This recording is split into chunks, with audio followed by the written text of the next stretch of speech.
भगवान परशुराम जी की जय। परशुराम अवतार की कथा। भगवान परशुराम ऋचिक के पौत्र और जमदग्नि के पुत्र हैं। इनकी माता का नाम रेणुका था। इनके 4 भाई वसुमान, वसुषेण, वसु तथा विश्वावसु थे। ये सबसे छोटे हैं। भविष्य के प्रभाव से ये ब्राह्मण के पुत्र होते हुए भी क्षात्रकर्मा हो गए। ये श्री विष्णु के आवेशावतार माने गए हैं। ये शंकर के परम भक्त हैं। इन्होंने उत्पन्न होते ही भगवान शंकर की उपासना के लिए कैलाश की ओर प्रस्थान कर दिया। भगवान शंकर की इन पर असीम कृपा थी। इन्होंने शंकर जी से एक अमोघ अस्त्र प्राप्त किया था जो परशु नाम से विख्यात है। अत्यंत तीक्ष्ण धार वाले इस परशु को ये सदा धारण किए रहते हैं। इनका वास्तविक नाम राम था, किंतु परशु धारण करने से ये परशुराम के नाम से विख्यात हुए। ये पितृभक्त के रूप में सदा स्मरण किए जाते रहेंगे। एक बार की बात है, इनकी माता से एक अपराध बन गया, जिसे जानकर महर्षि जमदग्नि अत्यंत क्रुद्ध हो गए। उन्होंने अपने पुत्रों को आज्ञा दी कि इसका सिर काट डालो। मातृ स्नेहवश चारों पुत्र ऐसा न कर सके। उन्होंने अपने छोटे पुत्र परशुराम की ओर देखा। ये पिता का संकेत समझ गए और इन्होंने अपने परशु से माता तथा चारों भाइयों का सिर काट डाला। जमदग्नि इनकी पितृभक्ति से अत्यंत प्रसन्न हुए। उन्होंने वर मांगने को कहा। तब इन्होंने कहा, तात, यदि आप प्रसन्न हैं तो कृपया मुझे यह वर प्रदान करें कि मेरी माता तथा भाई पुनः जीवित हो जाएं। उन्हें मेरे द्वारा मारे जाने की स्मृति न रहे तथा मैं निष्पाप हो जाऊं। युद्ध में मेरा सामना कोई न कर सके और मैं दीर्घायु होऊं। पिता ने तथास्तु कह दिया। फिर तो तत्क्षण ही माता रेणुका और उनके चारों भाई जीवित हो उठे। उन्हें यह भान हुआ कि हम प्रगाढ़ निद्रा से जागे हैं। उस समय कृतवीर्य का पुत्र सहस्त्रार्जुन कार्तवीर्य भगवान दत्तात्रेय की कृपा से 1000 भुजाएं प्राप्त कर समस्त भूमंडल पर एक क्षत्र राज्य कर रहा था। एक दिन की बात है, वह अपनी सेना सहित जंगल में शिकार खेलने गया। मुनि जमदग्नि ने उसे सेना सहित अपने आश्रम में विश्राम करने को कहा। इतनी विशाल सेना का आतिथ्य ये कैसे संपन्न कर सकेंगे, ऐसा सोचकर राजा आश्चर्य कर रहा था। किंतु उसे क्या पता था कि आश्रम में कामधेनु गौ है। वह इच्छित फलों को प्रदान करने वाली थी। मुनि जमदग्नि ने कामधेनु के प्रभाव से राजा तथा उसकी सेना का देवोचित सम्मान किया। कामधेनु का वह अलौकिक ऐश्वर्य बल देखकर राजा कार्तवीर्य के मन में लोभ उत्पन्न हो गया। उसने जमदग्नि से गाय की मांग की, किंतु उन्होंने अस्वीकार कर दिया।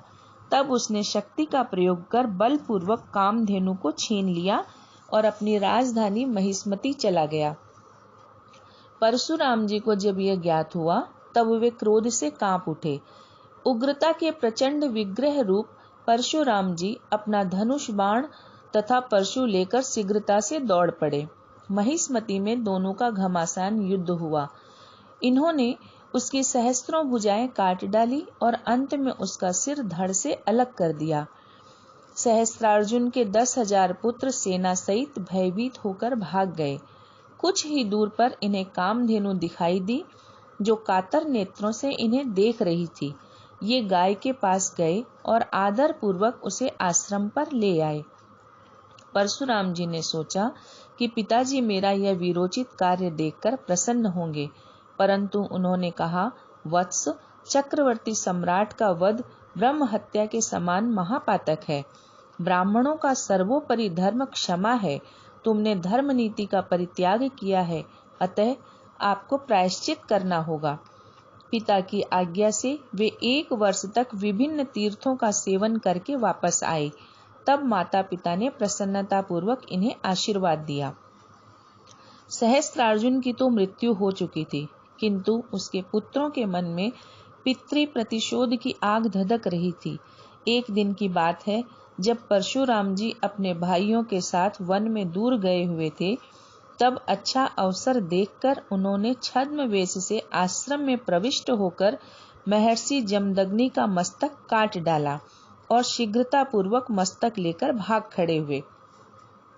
जब परशुराम जी वापस आए, तब देखा कि आश्रम श्रीहीन हो गया है। प्रवेश करते ही इन्होंने अपने पिता के निस्तेज कटे धड़ को देखा। इन्हें समझते देर न लगी कि यह किसका कुकृत्य है। उसी समय इन्होंने यह प्रतिज्ञा कर ली कि मैं समस्त पृथ्वी को क्षत्रियों से रहित कर दूंगा। फिर तो ये क्रोधाविष्ट हो अपना अक्षय तुणीर धनुष तथा परशु लेकर उन्मत्त वेश में महिष्मति पहुंचे और इन्होंने सहस्त्रार्जुन के 10,000 पुत्रों तथा अन्य क्षत्रियों का संहार कर डाला। इन्होंने समस्त पृथ्वी में घूम घूम कर 21 बार क्षत्रियों का संहार किया। इस प्रकार पृथ्वी क्षत्रियों से शून्य हो गई। तब इन्होंने अपने पिता के मस्तक को धड़ से जोड़ा और उनका अंत्येष्टि संस्कार संपन्न किया तथा कुरुक्षेत्र में 5 कुंड बनाकर अपने पितरों का तर्पण किया। ये पांचों सरोवर समंत पंचक तीर्थ के नाम से विख्यात हुए। पितृगणों ने इन्हें क्षत्रिय कुल नाश के पाप से मुक्त होने का वर प्रदान किया और उन्हीं की आज्ञा से परशुराम जी ने संपूर्ण पृथ्वी प्रजापति कश्यप को दान में दे दी। वीतराग होकर अंत में ये महेंद्राचल पर्वत पर तपस्या करने चले गए। वहां शिष्यत्व स्वीकार कर आए हुए द्रोणाचार्य को इन्होंने अपने अस्त्र शस्त्र तथा धनुर्विद्या प्रदान की और पुनः ये शांत भाव से तपस्या करने लगे। सीता स्वयंवर में श्री राम द्वारा शिव धनुष भंग किए जाने पर ये महेंद्राचल से शीघ्रता पूर्वक जनकपुर पहुंचे, किंतु इनका तेज श्री राम में प्रविष्ट हो गया और ये उन्हें अपना वैष्णव धनुष देकर पुनः तपस्या के लिए महेंद्रगिरी पर चले गए। अंत में इन्होंने तपस्या द्वारा परम सिद्धि प्राप्त की।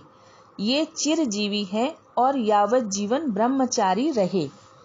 इनके द्वारा निर्मित एक कल्प सूत्र है जो परशुराम कल्प सूत्र के नाम से विख्यात है। उसमें त्रिपुरा देवी की महिमा और पूजा विधि प्रतिपादित है। इसी प्रकार त्रिपुरा रहस्य महात्म्य खंड में इन्होंने श्री दत्तात्रेय जी से देवी त्रिपुरा का चरित्र तथा आराधना विधि प्राप्त की है, जो प्रायः 100 अध्यायों में उपनिबद्ध है। इसी त्रिपुरा महात्म्य को संक्षिप्त रूप में श्री ललितोपाख्यान नाम से ब्रह्मांड पुराण में 40 अध्यायों में वर्णित किया गया है, जो हयग्रीव तथा अगस्त्य के संवाद के रूप में वर्णित है। महेंद्राचल से लेकर सुरपारक अर्थात बंबई तक का क्षेत्र परशु क्षेत्र के नाम से पुराणों में प्रसिद्ध है। इनका आविर्भाव वैशाख की शुक्ला तृतीया को हुआ था। यह पवित्र तिथि परशुराम जयंती के नाम से तथा वैशाख की शुक्ला द्वादशी परशुराम द्वादशी के नाम से प्रसिद्ध है। इन दोनों तिथियों में भगवान परशुराम की प्रतिमा का पूजन करने से व्रती को विशेष फलों की प्राप्ति होती है। भगवान परशुराम जी की जय।